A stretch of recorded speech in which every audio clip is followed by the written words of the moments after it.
what you're given, that's how we live it. Don't be mad at the system, it's simply how we've existed. O neocolonialismo, gente, é um fenômeno que aconteceu simultaneamente à Bela Época, certo? A partir da segunda metade do século XIX até o início do século XX.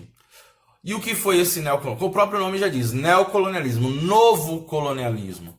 Então a gente estuda o período colonial, que envolveu as navegações, a chegada dos europeus de maneira efetiva aqui na América, a exploração desse território, certo? O neocolonialismo é caracterizado pela marcação cronológica entre o final do século XIX e início do século XX. Como eu falei em relação à Bela Época, esse período é marcado por um grande desenvolvimento técnico, né? A tecnologia vai acabar influenciando as relações comerciais na Europa. Então, os meios de transporte, que eram muito complicados até esse período, vai ser muito ágil, né? Por causa da locomotiva a vapor, as estradas de ferro vão se multiplicar de maneira assim muito rápido e ocupar praticamente toda a Europa, o que vai fazer com que a Europa, assim, digamos, diminua a distância entre as regiões, porque com o controle das ferrovias, os comerciantes poderiam marcar com mais rigor o tempo de saída e chegada das suas mercadorias, e assim os prazos ficavam mais rigorosos, otimizando o lucro, otimizando o próprio comércio, né? O telégrafo, depois o telefone, vai sim diminuir essas distâncias entre as regiões de maneira muito forte, otimizando cada vez mais o comércio. Então, regiões como Inglaterra, como França, vão estar se desenvolvendo dessa maneira, né? Outra característica importante desse período foi a união entre dois grupos de burgueses capitalistas, que foi a união entre o capitalismo industrial com o capitalismo bancário, né?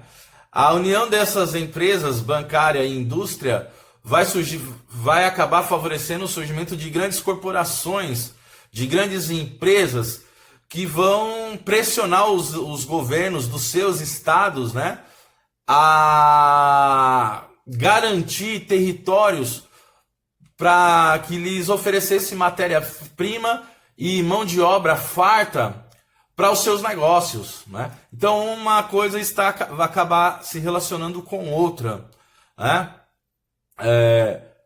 Os governantes desses estados vão acabar sendo pressionados, porque o modelo de governo da maior parte desses países eram governos liberais, ou democracias liberais, ou monarquias liberais, ou repúblicas liberais.